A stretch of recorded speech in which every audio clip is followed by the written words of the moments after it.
Hi y'all, I have another day in the life video for you, similar to the one that I've done in the past, and I'm actually going to do a flashback Friday video, and I'm going to post that one. I already have it ready to go. I just need to make sure I public it on Friday, especially for my aspiring OBGYN coders. I want you guys to watch because you guys always get little gems from me when I post my videos. So make sure you guys tune in. Shout out to my members, you guys. We are slowly growing and I'm so excited. You guys will get content tonight as well. Plus everyone, or those of you that join in, book club tonight as well. I have that video ready to go and all I have to do is public that one. So I'm super busy. Like 3 videos in one day. All right, so let's go ahead and jump right in. So I did quite a few vaginal deliveries today. This first one, we provided the antepartum and postpartum care. So I'm going to be billing the 59400 code, which is also known as billing global. You're billing for her entire pregnancy. And that's the 59400 code. Says routine obstetric care, including antepartum care, vaginal delivery, and postpartum care. So when she has her 6-week check or that 6 weeks postpartum visit after her delivery, that will be included in this code as well. The patient has gestational diabetes that is diet controlled. She also suffered a 2nd-degree laceration that we repaired. She's 40 weeks and the baby was live born. So my diagnosis codes, I'm going to be looking at O24.4 for gestational diabetes mellitus. I'm going to go down to O24.42 because this is during childbirth. We would not report the O24.41 because that is when she's still pregnant, pretty much the antepartum period. So O24.420 for diet controlled, and I have a little note here for A1 GDM, or sometimes you'll see GDM A1, that is for diet controlled, and then the A2 GDM or GDM 2A, I think it is, that is for when they are insulin controlled. So I reported the O24.420 first, and then I need to get to my 2nd-degree laceration code. Right here, 2nd-degree perineal laceration during delivery. So I went ahead and had that one second.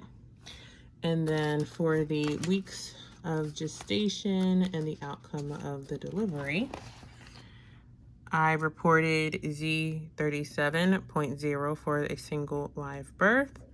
And then the weeks of gestation, I went ahead and used the Z3A.40. So that was that delivery. My second delivery was a vaginal delivery as well. This one, we billed for the delivery and postpartum care because the patient did not have insurance for the first few visits. So I could not bill global because she had already paid for those visits herself.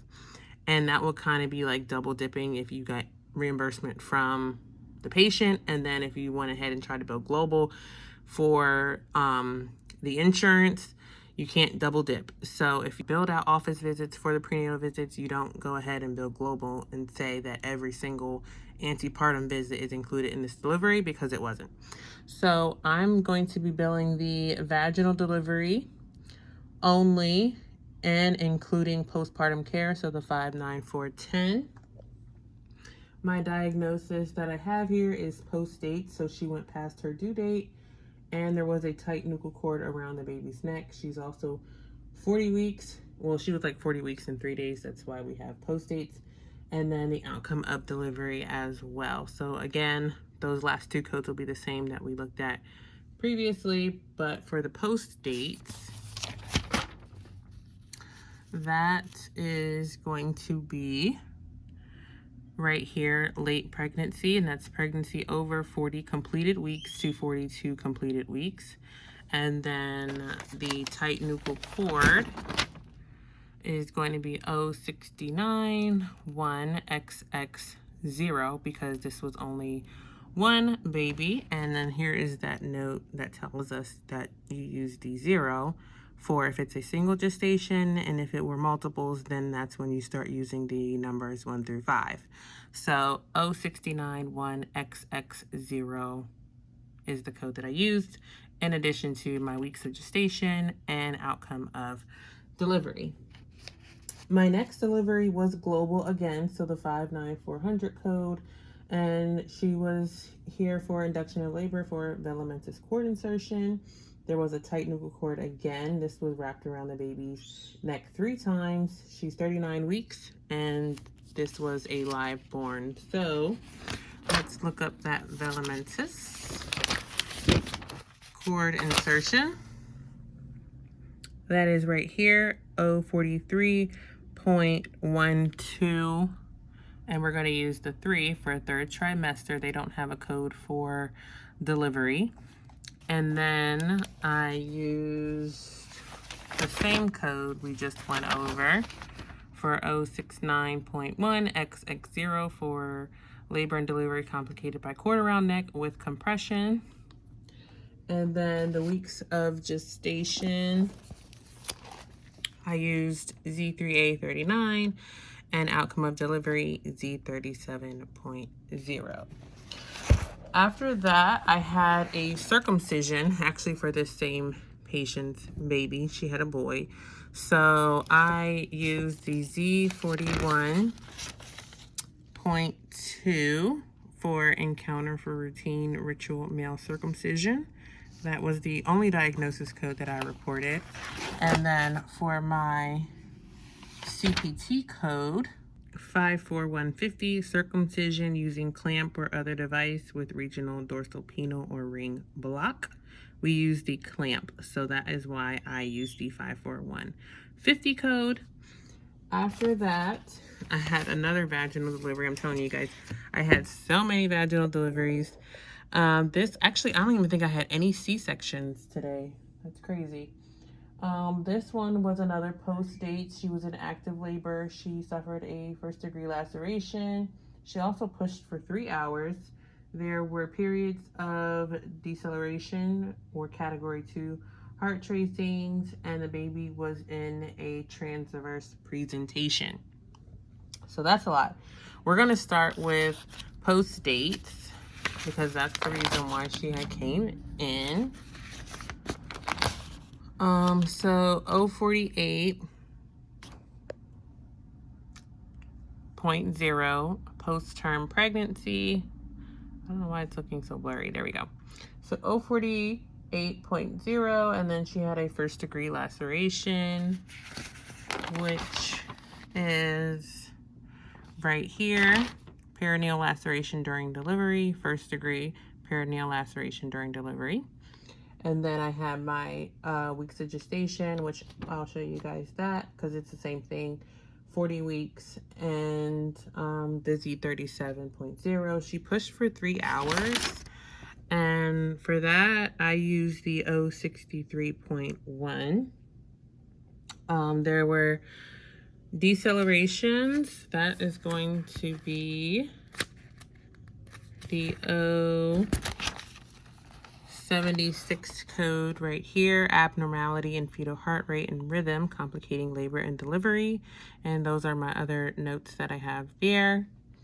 And then the last one was the baby being in a transverse presentation, which is here, 032.2XX0, because this was only one baby.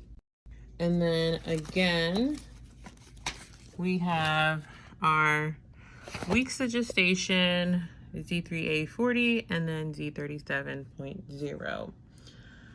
My next surgery I had was for a left ectopic pregnancy. The patient ended up having to have her left tube removed due to this. So my diagnosis code would be in the beginning of the O's.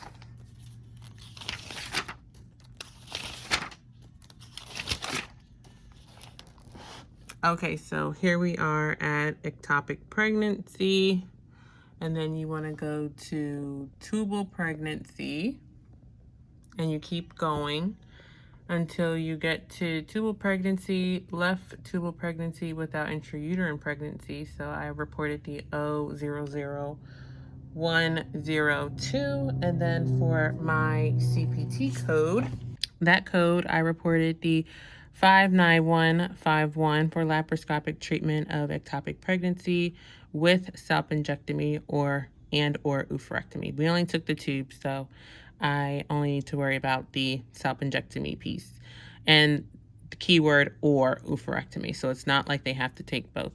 59151 is the CPT code. Next, I had a Nexplanon insertion. So now I think I switched over to office visit stuff. So we have a Nexplanon insertion. So those Z codes are in the back. Okay, so a Nexplanon insertion, I used the Z30.017 and counter for initial prescription of implantable subdermal contraceptive. And that CPT code right here, 11981, insertion for drug delivery implant. And after that, I also needed to report the HCPCS code, which I don't have my HCPCS book with. Actually, let me show you guys something. I purchased these like little cheat sheets back when I first started doing OBGYN. So let's use this for these contraceptive procedures that we're doing. So, and this is where I got it from. And Navi Health. I can't remember how much I paid for them, but you get a whole bunch of them. Here are some other ones. I think I have like 6 different cards, and it's just like little cheat sheets for you to get your diagnosis codes. But anyway, let's get back to what I was saying. So HCPCS code, I think I want to be here, encounter for initial prescription, and we use this one for the insertion. The HCPCS code for Nexplanon, J7307. And next up, I have an IUD insertion. So for IUD insertion, is it on here? Yes. Right here, intrauterine contraceptive IUD insertion 58300. That's what I reported for the IUD. And then her Mirena device, we use the J7298. My diagnosis that I reported was encounter for insertion, Z30.430. Do I have any other Nexplanons or anything? I don't. So I guess I'm done with this. Next, I have an NST. So during a patient's routine prenatal visit, she was here for chronic pre-existing hypertension, and she's at 34 weeks. So while I'm back here, Z3A, man, it just does not want to focus today. Okay, Z3A34 is the weeks of gestation, and then I have a little tab here for chronic hypertension. And that is going to be unspecified pre-existing hypertension complicating pregnancy. And I used the 010913. Then I had a biopsy on the vulva, and pathology came back with extramammary Paget's disease. And I had to look that up because it said CK7 and EMA strongly positive. And I didn't know what any of those abbreviations were. So I went to her chart to see when the provider would have discussed the results with the patient over the phone, and there was cancer present. So for that, I used, for cancer on the vulva, right over here, C51.9 malignant neoplasm of the vulva, unspecified. So that was my CPT code, and then my ICD-10 code. And then my CPT code for that vulva biopsy was the 56605, biopsy of the vulva or perineum 1 lesion. After that, I had another NST, And this was for, I think it was just a regular routine NST, and it actually ended up being non-reactive.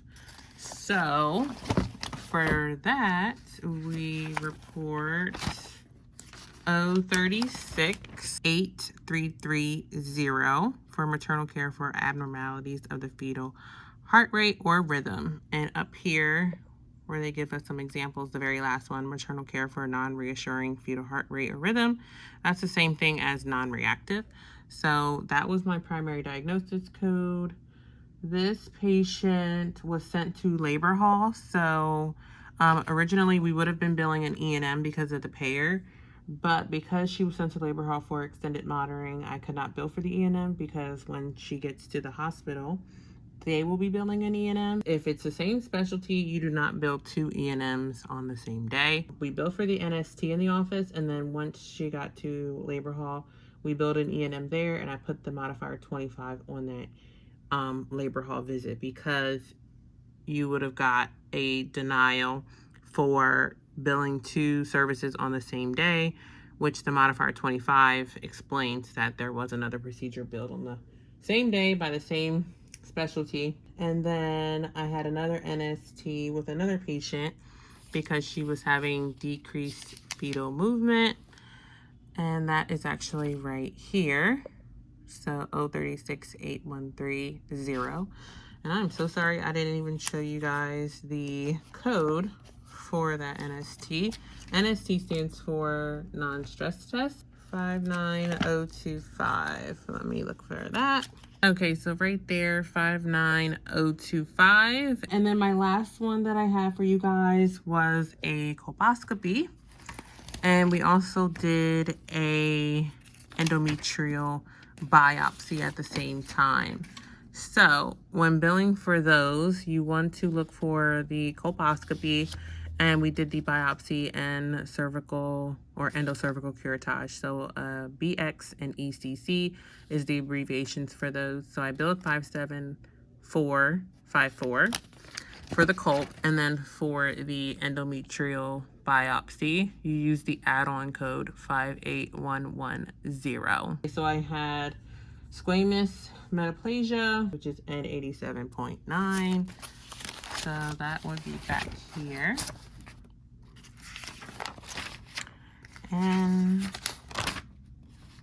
87.9 dysplasia of cervix. That one I linked to the 57454. And then for the endometrial biopsy, they had diagnosis code R9389. So I went ahead and kept that one. And that one was for abnormal findings on diagnostic imaging or other specified body structures. So yeah, that was a good chunk of some codes that I had today. I hope you guys enjoyed this video. Make sure my members stay tuned for another video coming tonight. Thanks for watching, guys, and I'll see you in my next one. Bye.